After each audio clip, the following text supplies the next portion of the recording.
ఇంట్లో 5గురు పిల్లలుంటే సందడి సందడిగా ఉంటుంది. ఈ 5గురు పిల్లల్లో ఎవరు ఎక్కువ అల్లరి చేసేవాళ్ళు?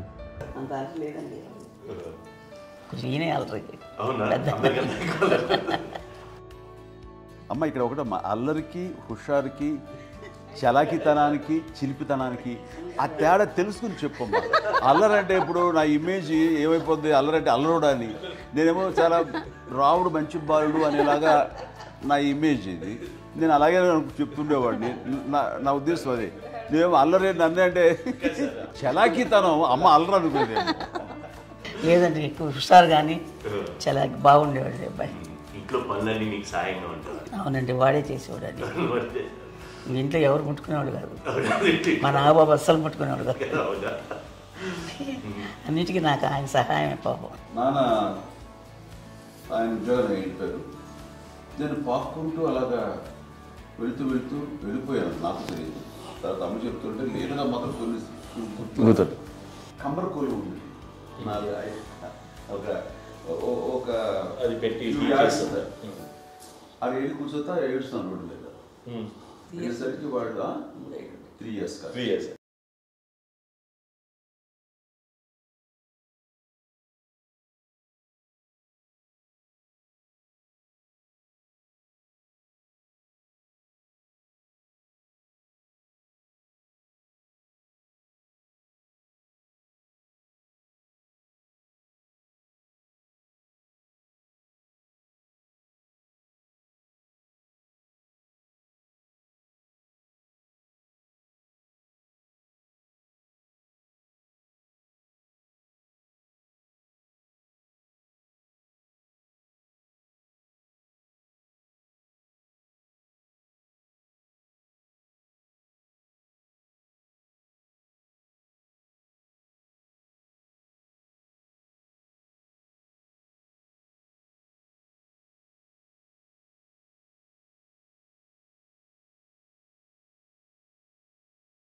చెల్లెళ్ళకి ఇచ్చిన సలహా ఏంటి? అంటే ఇండిపెండెంట్గా ఉండమంటారు అమ్మ, ఎవరిని డిపెండ్ అవ్వద్దు. మీ పిల్లలు నువ్వే జాగ్రత్తగా నేర్చుకో, ఎవరినైనా చేయకు, డిపెండెంట్గా పెట్టద్దు. ఆమె మాకు బాగా ఎప్పుడు ఎక్కువ చెప్తుండేది. నేను నాకు కొంచెం టఫ్ టైమ్స్లో కూడా ఆమె నీ పాటు నువ్వే ఉండాలి, ఎవరి దగ్గర ఉండదు, ఎవరింట్లో ఉండదు, మా దగ్గర కూడా ఉండదు, నీ ఇద్దరు కుటుంబట్టుగా నువ్వే ఉండాలి. అది కష్టం కదండి అట్లా చెప్పడం. చెప్పారు చాలా తక్కువ, బట్ నాకు అదే ఇచ్చే ధైర్యం. ఇండిపెండెంట్గా అట్లా ఒకరి దగ్గర ఉంటే నీ గౌరవం తగ్గిపోతుంది, ఎక్కడ ఉండదు. అది చాలా నాకు చాలా ఇన్స్పైరింగ్ ఉండేది మాట్లాడుతుంది. ఇప్పుడు కూడా అది చాలా హ్యాపీగా అనిపిస్తుంది అని చెప్పింది. అంతే కదా, మనకి ఏదైనా రోగాలు వస్తే మనమే, బట్ తగ్గించే వాళ్ళు కన్సర్న్ చూపించే డాక్టర్స్ ఒట్టుకోలు కింద కింద ఉండొచ్చు, కానీ పోరాడాల్సింది మనమే. నాకు సార్ కొంచెం ఒక డిప్రెస్డ్ ఇదేదో వస్తే ఫేస్ ఒకటి, నేనేదో ఇంకా మా అందరి నుంచి నేను సపరేట్ అయిపోయినట్టు ఒక సిచ్యువేషన్ వచ్చినప్పుడు అమ్మ నన్ను పట్టుకుని I'm there for you. Yes, ఎవరు నో అన్న ఎస్ అన్న ఫ్రెండ్స్ కానీ ఎవరైనా సరే ఎప్పుడు కూడా అలోన్గా మటుకు అనుకోకు, నేను ఉన్నాను. ఆవిడ నన్ను పట్టుకొని ఇచ్చిన అఫెక్షన్ లేదా ఫీలింగ్ అసలు బలం అన్నమాట. ఇంకా ఏమన్నా చేయగలను నేను, పర్లేదు ఇంట్లో నాకు ఏదైనా సాధించగలను అని ఒక భరోసా తల్లి దగ్గర నుంచి రావడం అనేది నాకు ఎవరు అవసరం లేదనిపించింది. అంత స్ట్రాంగ్గా ఆవిడ వెరీ స్ట్రాంగ్, వెరీ ప్రాక్టికల్. అంత స్ట్రాంగ్ చేసింది నాన్న చెప్పండి. మా పిల్లల విషయంలో మేము కూడా మేబీ అంత స్ట్రాంగ్ కాదేమో, సెన్సిటివ్గా ఉంటాం, కానీ అమ్మ మాటలు చాలా స్ట్రాంగ్గా ఉండి మమ్మల్ని కఠినంగా ఇలాగే ఉండాల్సింది, ఇలా ఉండండి అప్పుడే మీరు నేర్చుకుంటారు. ఇక్కడ అమ్మ పాజిటివ్నెస్ గురించి ఇంకో మాట చెప్పాలి. అంటే తన బిడ్డలకే కాదు, ఈ రోజున మా రెండో పాప శ్రీజ కూడా తనకి లెక్కించిన SMS వచ్చింది. ఆ టైంలో కూడా తను ఏముందంటే అప్పుడు నాన్నమ్మ దగ్గరికి వెళ్ళాను, తను ఇచ్చిన భరోసా తను ఇచ్చిన మాట వెళ్ళలేని ధైర్యం వచ్చింది నాకు కూడా. నాన్నమ్మ దగ్గర ఎప్పుడు కూర్చోస్తాడు అప్పుడే పాజిటివ్ ఫీలింగ్ వస్తుంది, అది నాతో షేర్ చేసుకుంటాను. తను మాతో చెప్తుంటే అనిపిస్తుంది కరెక్ట్. అమ్మ ఏం పర్లేదమ్మా, లైఫ్ అంటే ఒకరితోనే అయిపోదు, ఆ ఒక్కడి వల్ల వాళ్ళ ఇన్ఫ్లుయెన్స్ తోటో వాళ్ళు మన మీద నియంత్రించడం కానీ మన బాధల్ని వాళ్ళు చేయడం తప్పు. జస్ట్ నువ్వు నీ గురించి నీ మనసులో ఏదనిపిస్తే నీ గుడ్ ఫీలింగ్ ఏది వస్తుందో ఆ ఫీలింగ్ ప్రకారం వెళ్ళిపోదు. అంటే ఆ జనరేషన్ పీపుల్ ఎక్స్పెక్ట్ అలా కాదు, ధైర్యం ఉండి అందరికీ ధైర్యం బాగా నూరుకొస్తారు. ఫాదర్ కూడా, మా నాన్నగారు కూడా అస్సలు ఎప్పుడు అనేవాళ్ళు, ఎప్పుడు మీరు పెట్టే చెయ్యి మీరు ఎప్పుడు పైన తప్ప తీసుకుని ఎలా ఉండకండి, చేతులు పెట్టకండి అనే అట్లాంటివి చెప్తుండేవాళ్ళు. అందుకని మాకు ఇట్లా ఇండివిజువాలిటీ మాకు బాగా ఎప్పుడు కూడా ఒకళ్ళని అడగడం అని, ఈవెన్ బ్రదర్స్ని అడగాలన్నా కూడా మాకు అది పడిపోయింది మైండ్లో, కొంచెం కష్టపడ్డది. సో నాకు అంటే ఆవిడ మా అమ్మ ఏదన్నా కొంచెం డిప్రెస్ అయినా నేను చాలా ఎక్కువ అమ్మకి షేర్ చేసుకుంటే అన్నయ్య కూడా లేడు. అన్నయ్య ఉన్నప్పుడు ఓకే, లేనప్పుడు నేనే ఎక్కువ షేర్ చేసుకున్నాను. బట్ ద బెస్ట్ థింగ్ మా అమ్మ దగ్గర నుంచి హగ్ అండి. ఈరోజు కూడా మా అమ్మని హగ్ చేసుకోకపోతే అంటే అది నాకు మా అందరిలోనూ, అంటే ఆవిడ పెద్ద చదువుకున్న వ్యక్తి కాదు, పెద్దగా బయటికి వెళ్ళి ఎక్స్పోజ్డ్ కాదు, కానీ ఇవాళ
చెప్పాలంటే మీ అందరికీ ఆవిడ ఒక వైఫై లాంటిది. Yes, you can say that. Yes yes. ఇంకొక అడ్వైజ్ కట్టానండి, అమ్మ విషయంలో నేను గొప్పగా ఫీల్ అయ్యేది, కానీ చాలామంది పెద్దలు రిటైర్ అయిపోయి విశ్రాంతి తీసుకుంటున్నటువంటి పెద్దలందరూ కూడా ఆచరించే విధంగా ఒక విషయాన్ని నేను గమనించాను. ఇప్పుడంటే నా దగ్గర ఉంటుంది కాబట్టి ఉన్నాను. అమ్మ విడిగా ఇంకొక ఇంట్లో ఉండేది 9 సంవత్సరాలు, నాన్నగారు పూర్వం దగ్గర నుంచి ఉండేది. 5 సంవత్సరాలు ఒంటరిగా ఉండి నన్ను బిడ్డలందరూ ఎవరు మానవ వెళ్ళిపోయారు, నేను ఒంటరి అయిపోయాను అన్న ఫీలింగ్ అమ్మకు ఎప్పుడు ఉండేది కాదు. తర్వాత బిడ్డలు వాళ్ళ టైం బట్టి వచ్చి చూసుకుంటే సరిపోతుంది. అది వారమా, నెలక, 2 నెలక, అసలు ఒకసారి రాలేని పరిస్థితిలో ఉంటుంది 5-6 నెలల పాటు. ఇదే ఊళ్ళో ఉండి పక్క వీధుల్లో ఉండి ఎవరి పనులు వాళ్ళు బిజీగా ఉండి, ఎవరి షూటింగ్ వాళ్ళు బిజీగా ఉండి, ఎవరి ప్రొఫెషన్లో వాళ్ళు బిజీగా ఉండి, ఎవరి ప్రొఫెషన్లో వాళ్ళు బిజీగా ఉంది, తన సంసారం తను బిజీగా ఉంటాను. ఒకసారి అమ్మ ఏమీ ఫీల్ అవుతారు, ఏంటమ్మా రావట్లేదు, అసలు పట్టించుకోవట్లేదు ఏంటి అంటే అంతేలేమ్మా అని ఇలాంటి నిరసన మాటలు కానీ, ఈసరింపు మాటలు కానీ, లేకపోతే న్యూనతాభావం కానీ ఇలాంటివి ఎప్పుడు అమ్మకి ఇవ్వండి. వచ్చారు అబ్బాయి ఏం చేసి పెట్టడా చెప్పండి అంటూ చాలా పాజిటివ్ ఉండి ఇప్పటికీ కూడా తను సపరేట్ కిచెన్ మా ఇంట్లో ఎంతో ఉంటుంది. వేరే కిచెన్ ఎందుకంటే అమ్మకి మోస్ట్ స్ట్రెస్ బస్టర్ వచ్చేసినా లేకపోతే ఏదో రిలీఫ్ ఏంటంటే తన కిచెన్లో కూర్చొని వండి అందరికి పెట్టాం. ఇప్పటికీ కళ్యాణ్ బాబు అక్కడక్కడ తిరిగేసి ఎక్కడో చేసి నిరసన చేసి అన్ని రకాలు చేసి వస్తే అమ్మకి చాలా జాలి. ఆడేదో ఇంక మేము గుడ్లా కష్టపడుతున్నాం, ఆడి ఎండలో వెళ్ళేదో మీ టీవీలో వాటిలో అది ఎక్కువగా చూపించేసరికి వాడే కష్టపడతారు, మేము కష్టపడలేదు ఫీల్ అమ్మకి. అందులో వాడు రాగానే ఎలా వచ్చేసావా అని అమ్మ ఎక్కడ కళ్యాణ్ బాబు అంటే ముందు అమ్మను కానీ ఎక్కడ కళ్యాణ్ బాబు తను ఎక్కడ ఉంటాడు ఏముంటాడు తెలుసు. అది చూసిన తర్వాత ఎక్కడ తను వాడికి ఇష్టమైన బిర్యానీ అవి చేసి చక్కగా పంపించి అన్నీ చేస్తుంది. అట్లాగా బిడ్డలకి పెట్టడమే తప్ప బిడ్డల నుంచి ఈ వయసులో ఎక్స్పెక్ట్ చేయడం లేకపోగా కొంచెం పట్టించుకోవట్లేదు అనే ఒక న్యూనత భావంలోకి వెళ్ళిపోయి సైకలాజికల్ డిప్రెస్ అయ్యే మదర్ మాత్రం కాదు.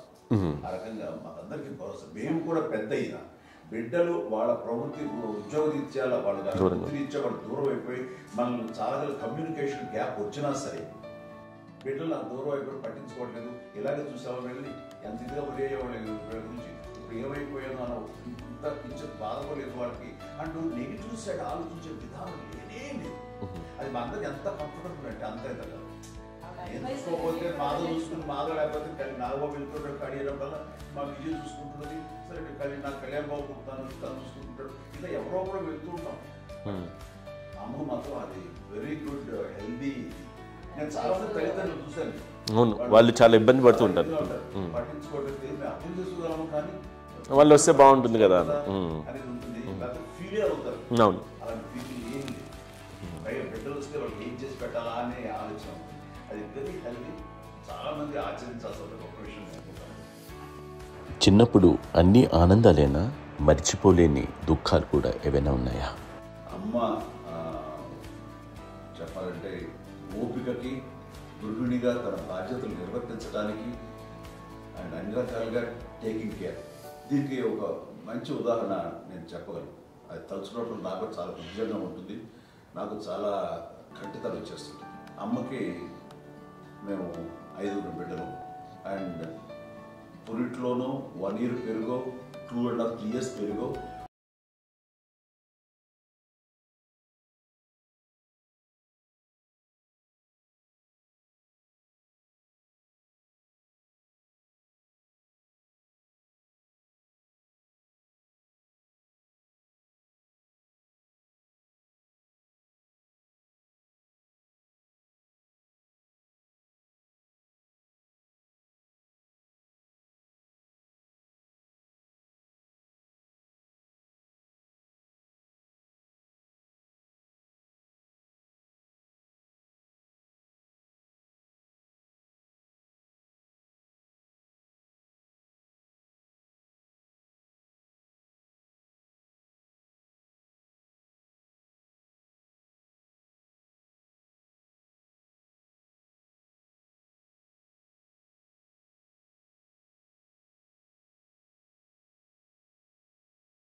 నెక్స్ట్ రిచువల్స్ ఎలా చేయాలో, పెంపకం ఎలా చేయాలో తెలియదు. అందరూ చిన్నపిల్లలే.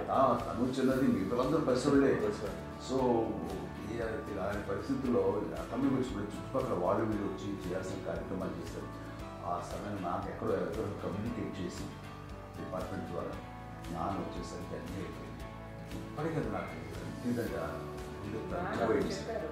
మేము ఇలా ఎన్ని పురుషులు ఎన్నుకుంటున్నామంటే ఎలాంటి ఇది లేకుండా జాగ్రత్త అనే ఒక హెచ్చరికలాగా చేస్తూ అండ్ పంపించాలని సపోర్ట్ చేశాను. అండ్ ఇప్పుడే సార్ నా మీద ఎంత నమ్ముకుంటే నేను ఏం నిర్ణయం తీసుకున్నా మరో అది తనకి హాస్పిటల్ పెద్ద ఫోబియా. నేను ఎక్కడికి వస్తాను హాస్పిటల్ రాను. ఈ మధ్యకాలంలో సరే అమ్మ మోకాల ఆపరేషన్ జరిగింది. అమ్మను కొంత బాధపడుతున్నావు, అసలు ఈ రోజున వచ్చిన మెడికల్ అడ్వాన్స్మెంట్ నీకు అసలు ఏ బాధ తెలియకుండా మోకాల ఆపరేషన్ రీప్లేస్ చేస్తారు అని వీళ్ళందరూ చెప్పాలి.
అదే అబద్ధం అండి. అది అన్నయ్య నన్ను గౌరవంగా మాట్లాడుతున్నాడు కానీ అన్నయ్య అవుట్ ఆఫ్ ప్రొటెక్షన్ మాడుతున్నాడు కానీ అవుట్ ఆఫ్ మాడుతున్నాడు కానీ అసలు ఎప్పుడు ఏ పని చేయలే. లేదు నిజం ప్రామిస్ అండి, ఏ పని చేసేవాడు కాదు. మా ఇద్దరికి మధ్యలో పాపం అన్నయ్య చాలా పని చేసేవాడు. ఎంత పని చేసేవాడు, నేను ఇచ్చిన తర్వాత మళ్ళీ నాకు ఏదైనా చిన్న పని చెప్తే అది కూడా నువ్వే చేయనివ్వండి. ఆ కోపం వచ్చి ఒకడు కొట్టేవాడు, కొడితే కోపం వచ్చేది తప్ప నేను వెళ్ళేవాడిని కాదు.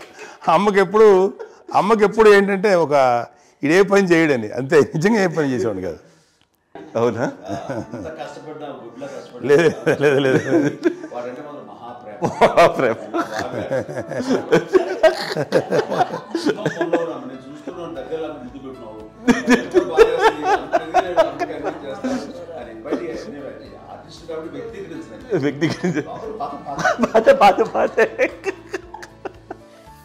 చిన్నది కాబట్టి చివరిది కాబట్టి తనంటే బుద్ధండి, నేను పెద్దోడు కాబట్టి నేను అతని ఎక్కువ కష్టపడింది కానీ మా నాన్నగారి చేతిలో ఎక్కువ అంటే నాన్న బాగా కోపం ఎక్కువ అనుమానించింది కానీ అన్నయ్య పాపం బాగా దొరికేసేవాడు పాపం. ఒకసారి అంటే మరి మాకే అనిపించి ఏంటి ఇంత దారుణంగా ఉంది నాన్న మీద కోపం వచ్చేది నాకు. నాన్న మీద కోపం వచ్చేది, ఆయన చేసి బాధ అనిపించేది. అమ్మాయి ఏమనేది కాదు. సరే అయినా సరే ఎప్పుడు కూడా పోనీ అంది చేసినా మళ్ళీ తను హైపర్ యాక్టివ్ అన్నయ్య ఫుల్. ఇప్పటికీ ఉన్నాడు. ఇప్పుడు ఈ రోజు కూడా అదే అన్నయ్య సేమ్ హైపర్ యాక్టివ్. యూజువల్గా పెద్ద కొడుకు కొంచెం అంటే సూపర్గా ఒక నిదానంగా ఉంటాడు అంటారు. బట్ అన్నయ్య దానికి జస్ట్ ఆపోజిట్. యూజువల్గా ఆఖరి పిల్లలు హైపర్ యాక్టివ్ ఉంటారు, అన్నయ్య పుట్టడమే భయంకరమైన హైపర్ యాక్టివ్. ఒకప్పుడు అమ్మాయిల్ని ఎక్కువగా బయటికి పంపించేవాళ్ళు కాదు, అబ్బాయిల మీద కూడా అనేక ఆంక్షలు ఉంటూ ఉండేవి. మీ పిల్లల్ని అలా ఆంక్షల మధ్య పెంచారా, లేకపోతే పూర్తి స్వేచ్ఛనిచ్చారా? అంటే మాకు మా నాన్నగారు కానీ మా అమ్మగారు కానీ అండి మాకన్నా చాలా బ్రాడ్ మైండ్ ఉన్న వ్యక్తులండి. ఎందుకంటే పిల్లలు ఎక్కడికైనా బయటికి వెళ్తే ఇప్పుడు మేమైతే భయపడిపోతాం. మా విజయ్ కానీ మా చిన్న చెల్లి అన్నయ్య నేను అందరం కూడా ఇవాళ ఉన్న పరిస్థితిలో వాళ్ళు ఎప్పుడు భయపడేవాళ్ళు కాదండి. ఎక్కడికి వెళ్తాను వీళ్ళని ఇచ్చేవాళ్ళు, లేట్ అయినా అసలు ఏమనేవాళ్ళు కాదు. లేకపోతే ఏదైనా మోటార్ బైక్లు వేసుకున్నాం, లేకపోతే కారులో ఎట్లా పడితే ఎట్లా వెళ్ళినా సరే ఏమనేవాళ్ళు కాదు. వాళ్ళు తెలియకుండానే మాకు ఒక ఫ్రీడమ్ ఇచ్చారండి. సో దట్ అదే ఆ ఫ్రీడంలో భాగమే అన్నయ్య కానీ ఇండస్ట్రీకి వెళ్ళాలంటే కూడా ఒక వ్యక్తి ఒక కొడుకు ఒక గొప్ప కెరీర్ని పర్సూ చేసుకుంటూ వెళ్తున్నప్పుడు నాన్నగాని అమ్మగానే ఓపెన్ మైండ్ తోటి అసలు నువ్వు వెళ్ళినా ఎంతకాలం వెళ్తావచ్చు, నువ్వు ప్రయత్నించని చెప్పి అలా వదిలేశారండి. అన్నయ్య కూడా ఏంటంటే మోస్ట్ రెస్పాన్సిబుల్గా వెళ్ళి చాలా మేజర్ అమౌంట్ అన్నయ్యకి కూడా పెద్ద అమ్మకు వందలు ఇచ్చేది కాదు. కరెక్ట్గా ఆ ఇన్స్టిట్యూట్లో చదువుకునేటప్పుడు ఎంత ఇవ్వాలో కరెక్ట్గా ఇచ్చేది. తనకి ఎక్స్ట్రా ఖర్చు పెట్టుకుంటే అంటే అట్లా ఉండేది అంతే కదా. అంత జాగ్రత్తగా అన్నయ్య కూడా అంత రెస్పాన్సిబిలిటీగా రెసిప్రోకేట్ అయ్యి చేసి అందువల్ల మా అమ్మ నమ్మకం మా అమ్మగారి మా నాన్నగారి నమ్మకాన్ని అన్నయ్య ఎప్పుడు అది పాడు ఇంత నమ్మకానికి 10 times ఇచ్చాడు. ఏ వాయిసెస్ వైపు కానీ ఏ అలవాట్ల వైపు కానీ ఎందులో ఇండల్జ్ అవ్వకుండా నాకు నేనుగా నియంత్రించుకుంటూ సరైన మార్గంలో వెళ్ళేలాగా నాకు వెళ్ళడానికి లోపల ఆ స్ట్రాంగ్ థాట్ అడగానే వాళ్ళు రెసిస్ట్ చేస్తే ఇచ్చారని ఆపేశారు అని ఏదో చిన్న రిలక్టెంట్ ఫీలింగ్ ఉంటుంది. వాళ్ళ మీద చిన్న కోపం నిరసన ఉండేది. వాళ్ళు అలా లేకపోవడానికి వాళ్ళు వెంటనే అడిగిన వెంటనే జాగ్రత్త అనే నిర్ణయం నీది కానీ జాగ్రత్త అని హెచ్చరిక చేయడంతో నాకు మరింత బాధ్యత తిరిగి గుర్తు తిరిగి నేను నడుచుకుంటూ వెళ్ళాను. కాబట్టి అది నాకు ప్లస్ అయింది వాళ్ళ దగ్గర. అంటే మదర్ అంటే తల్లి అనే కాదు, మదర్ ఫిగర్ ఎవరిచ్చినా సరే అది నానైనా తల్లితో సమానం అనుకుంటాను. నాగో చెప్పినట్లుగా అట్లాగా అలసిపోయి వచ్చిన నాకు కాళ్ళు నొక్కుతుంటే నాకు భయం వేసేసేది. ఆ తర్వాత పడుకో గదవాయించేవాడు, అది కూడా కోపం. అంటే ఉదాహరణ అంటే మళ్ళీ అదే నాకు తిడతారు, ఎందుకు కాదు పడుకుని ఎక్కడ నిద్ర వస్తుంది నాన్న అంటే. సో ఆ రకంగా నాన్న తన ప్రేమను చూపిస్తుంటాను. ఆ తర్వాత గోండా టైప్లో కూడాను నేను ట్రైన్ కింద వెళ్తుంటే నాన్న అక్కడే ఉన్నారు, రాజమండ్రి దగ్గర ప్రాంతంలో. ఆయన చాలా కోపం చేస్తుంది, ఇలాంటి చేస్తుంటావు నువ్వు, ఏదైతే ఏంటి అదే చెప్పి. ఏం పర్లేదన్నా ఏమవుతుందో అన్ని రకాల సేఫ్టీ అన్ని రకాల జాగ్రత్త చూసుకున్నాం. ఈ రోజు ఉన్నంత సేఫ్టీ అప్పుడు లేదు. అయినా సరే రేపు పొద్దున నీ కొడుకులు ఇలాంటి పరిస్థితుల్లో నీకు తెలిసి వస్తారు అప్పుడు అనేవాడు. ఎన్నిసార్లు ఆ మాట అనేవాడు. నాకు నిజంగానే మగధీర టైంలో బుర్ర వ్యక్తుని అటు రోడ్డు మీద పడిపోయేది అని అన్నప్పుడు ఆ ఫస్ట్ టైం ఆ ఫీలింగ్ కలిగి. అలాగే పీటర్ హెయిన్స్ అనేవాడు ఫస్ట్ మగధీరలో జంప్ చేస్తారు, మోటార్ బైక్ జంప్ చేసినప్పుడు ట్రైల్లో పీటర్ హెయిన్స్ అంత హైట్ నుంచి 20 feet 25 feet హైట్ నుంచి పడిపోయి మొత్తాన్ని బోన్స్ ఇరగొట్టుకుని వాడు 7 నెలల పాటు వాడు ఇప్పుడు హాస్పిటలైజ్. అది వీడైతే ఏమో తలుచుకుని భయం వేసేసేది. అప్పుడు నాన్న గుర్తుకు వచ్చేవాడు, ఓహో వాళ్ళ టెన్షన్ ఇంతే లేదు, మనకి మన కొడుకు వస్తే తెలియదు ఈ మాట నాన్న ఎప్పుడు అన్నారని అనిపిస్తుంది. Sweet memories. అత్త కోడళ్ళ మధ్య అనుబంధం ఎలా ఉంటుంది? సురేఖ్ గారితో మీకున్న అనుబంధం గురించి చెప్తారా? మాకండి కోడలు కాదండి, నాకు కూతురండి. అంత బాగుంది.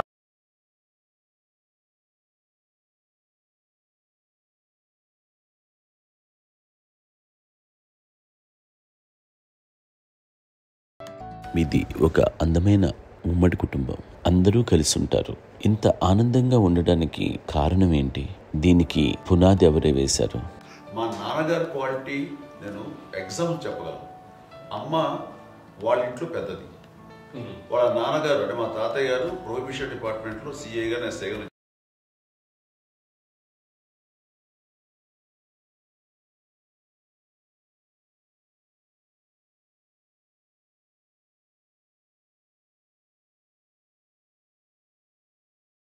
అమ్మ కాకుండా 4 బిడ్డలు. అమ్మ తర్వాత అబ్బాయి తర్వాత ముగ్గురు ఆడతారు. వాళ్ళు ఏంటంటే రాకరావడి నాగోప కంటే కూడా చిన్నమ్మ, అది ఆ వయసు అంత చిన్నవాడు. అమ్మ మా పిన్నమ్మలు నాకంటే చిన్నవాడు. అలాంటి పిన్నమ్మల్ని ఆయన వీళ్ళ నాగ చనిపోయిన తర్వాత తన ఫ్యామిలీ అంతగా నాన్న పెంచారు. నాన్న కూడా హరాపురా శాలరీ మీద బతికేదే తప్ప కూడా కాదు. సో తనకు మిగిలిన దాంట్లో మళ్ళీ ఆ ఫ్యామిలీని చూసుకోవడం, మా అమ్మమ్మని చూసుకోవడం, వాళ్ళ మంచి చెడు చూసుకోవడం. వాళ్ళకు ఇల్లు మాత్రం ఉంది మొబైల్తూరులో. ఆ ఇంట్లో వాళ్ళు అద్దెకు వస్తే ఆ కొంచెం డబ్బు నానిచ్చే డబ్బు, అక్కడ పొలం కొనిచ్చారు, ఆ పొలం మీద వచ్చే డబ్బుతోటి అంతా బాగా చూసుకోవాలి తన ఫ్యామిలీ లాగా. అందరికి మ్యారేజ్ కాబట్టి నాన్న ఫస్ట్ సూత్రధారి, అమ్మ కూడా ఫ్యామిలీ బాండింగ్ టుగెదర్నెస్ అనేది స్ట్రాంగ్గా ఉండటానికి నాన్న ఏర్పాటు చేసినటువంటి బీజం. అది అమ్మ కంటిన్యూ చేస్తుంది. మేము ఇవన్నీ చూసి మేము నేర్చుకుని మేము టుగెదర్ అందునే we are very rich in terms of emotional bonding. ఇప్పటికే ఎవరికి ఏ కష్టం వచ్చినా, ఎవరికి ఏది ఇబ్బంది వచ్చినా సరే మొత్తం అందరం గురిపోతాం. ఏ లెవెల్గా వెళ్ళిపోయి మోర్ సపోర్ట్ చేస్తాం. అంటే వీ డోంట్ ఎక్స్పెక్ట్ ఇంకా అంత చేయకూడదు. ఎస్, ఒకరినొకరు భరోసా. అది మా ఫ్యామిలీ మేము వెరీ స్ట్రాంగ్ అని చెప్పాలి. పెద్దవాడు కాబట్టి అవకాశం నాకు వచ్చింది కాబట్టి అమ్మ, ఇది ఎప్పుడు ఎవరు కొన్ని విషయాలు నాగబాబు సపోర్ట్గా ఉంటాడు. నాగబాబు ఉండి వాడు భరోసా. అలాగే ఆడపిల్లలు. మీ అందరిలోనూ అమ్మని ఎవరు ఎక్కువ జాగ్రత్తగా చూసుకుంటారు? ఎందుకంటే ఎగ్జాక్ట్లీ మేము కూడా గమనించలేని సున్నితమైనటువంటి విషయం, లైక్ హెల్త్ విషయం కానీ, అమ్మ మూడు కానీ, అన్నయ్య ఎంత క్యాజువల్ ఎంత బిజీగా ఉన్నా ఒక అమ్మాయి ఉంటుంది. అలాగే చాలా చిన్న చిన్న విషయాలు కూడా చాలా మెడికల్ ఇంట్రెస్ట్. అందుకని మాకు అన్నయ్య ఉన్నాడు, అన్నయ్య దగ్గర ఉంది అమ్మ అంటే ఇంకా అసలు ఎక్కువ రిలాక్స్ అయ్యాను. అన్న దగ్గరికి వచ్చాక మేము అందరం చాలా కంఫర్ట్ అయిపోయాం. ఎప్పుడు ఎవరు కొన్ని విషయాలు నాగబాబు సపోర్ట్గా ఉంటాడు. నాగబాబు ఉండి వాడు భరోసా.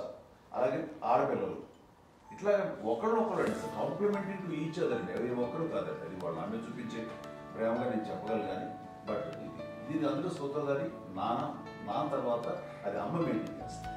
ఇప్పుడు అమ్మ నా ఇంట్లో ఉంది అంటే మనవాళ్ళు వస్తారు, మనవాళ్ళు వస్తారు, ఆడబిడ్డలు వస్తారు, వీళ్ళు బిడ్డలు వస్తారు, ఇల్లు ఎప్పుడు కలకలాడతారు అమ్మ. అది మేమందరం ఆచరిస్తుంటాం పండగలకి, పబ్బాలకి. అది నిన్న మొన్న నాగబాబు వచ్చి చాలాసేపు కూర్చున్నాడు. నేను ఇంట్లో లేకపోయినా వచ్చి నాగబాబు కూర్చొని టైం స్పెండ్ చేసి వెళ్ళిపోతుంటాడు. అలాగే చెల్లెలు ఇద్దరు ఆల్మోస్ట్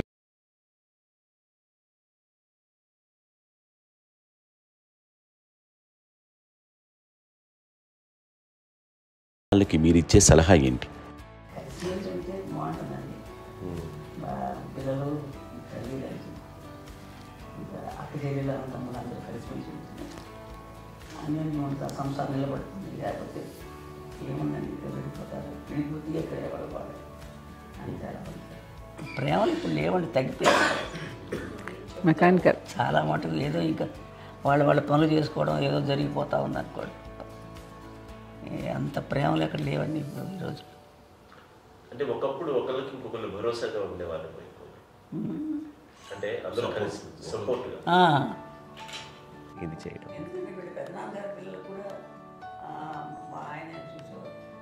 మా నాన్నగారు అన్నయ్య గారు వాళ్ళ బిడ్డలు కూడా ఇక్కడే ఉన్నారు. వాళ్ళు కూడా అమ్మాయి వాళ్ళ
ఆక్రమించింది, ఎన్ని ఆస్తులు వచ్చాయి ఫిజికల్గా అనే దాని మీద కంటే కూడా ఇవి ఆస్తిగా తీసుకుంటూ దీన్ని విలువ ఎరిగి గుర్తెరిగి దాని ప్రభావం తెలుసుకుని అది కనుక మనం ఇచ్చిపుచ్చుకుంటే ఫ్యామిలీలో అంటే దాన్ని మించిన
ఉంది.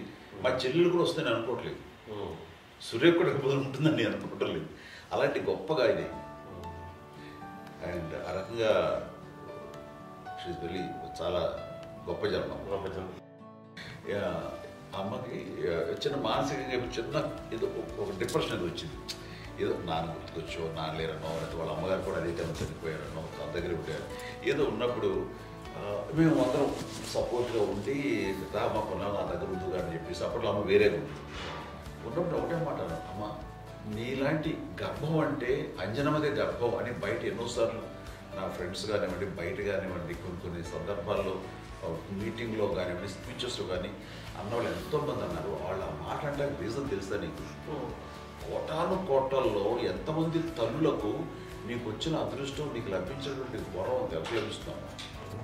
బిడ్డలు ఎంతోమంది చేత కొనియాడబడుతున్నారు, ఎంతోమందికి సహాయపడుతూ ఆ రకంగా వాళ్ళందరి యొక్క ఆశీస్సులు పొందుతున్నారు. కానీ ఎంతోమందికి నిరంతరం హెల్ప్ చేస్తూ వాళ్ళ ఇల్లు చూసుకుంటున్నారు. అవి ఆ భగవంతుడు మీరు చేసిన పూజలో ఉన్న ఆ భగవంతుడు మన నెక్స్ట్ తరాలకు కూడా మనకి ఇలాంటిది వారసత్వంగా ఇస్తూ అదే రకంగా కొనసాగించేలాగా మనకు అదృష్టం ఇచ్చారు. ఇంతమంది ఎవరు నీ నుంచి వచ్చిన వాళ్ళే నీకు ఇది ఎంత గొప్ప గర్భం, ఎంత గొప్ప జన్మ నీది. వాటికి నువ్వు ఇలా అవటమేంటి? ఇది హై లెవెల్లో ఉండాలి నీ ఫీలింగ్స్గా నువ్వు కానీ. అంతే నువ్వు ఇలాగా కుంగిపోవడం ఏంటమ్మా చెప్పినప్పుడు ఇది నీది కాదు, నాది కాదు, నువ్వు నమ్ముకున్న భగవంతుడు నీకు ఇచ్చింది అనుకుంటావు కదా. నువ్వు ఆ భగవంతుడి కృతజ్ఞత తీర్చుకోలేక ప్రతిరోజు ఆయన ధ్యానించు, ఆయన పూజలో ఉండు, నీకు ఆయనే ధైర్యం ఇస్తాడు. అంతేగా నువ్వు నెగిటివ్ సైడ్ ఆలోచించకమ్మా. మా అందరికీ పాజిటివ్నెస్ ప్రివైల్ చేసిన దానివి, ఇచ్చిన దానివి, అందించిన దానివి. అలాంటి నువ్వు నెగిటివ్ వైపు వెళ్ళిపోకూడదు అంటే అంతే. మళ్ళీ అటుపక్క ఎప్పుడు గెలలేదు. ఆంజనేయ స్వామి భక్తి ఆయనలో ప్రవేశపెట్టి చెప్పాలంటే ఆయనకి నేనే నేను నమ్మిన దేవుడు ఇంట్లో నేనే ఇంట్రడ్యూస్ చేశాను. నానంత ప్రగాఢంగా నమ్మి ఆయన దానివల్ల లబ్ధి పొందారు. ఆయన అందులో మమ్మల్ని మించిపోయిన స్టేజ్కి వెళ్ళిపోయారు. ఆయనతోటి ఆంజనేయ స్వామితో ఇంటరాక్ట్ అవుతూ అట్లా ఆయన నమ్ముకుంటుంది. ఆయన నానంటారు అంతా నా గురువు, నా పెద్ద కొడుకు పెద్దోడే.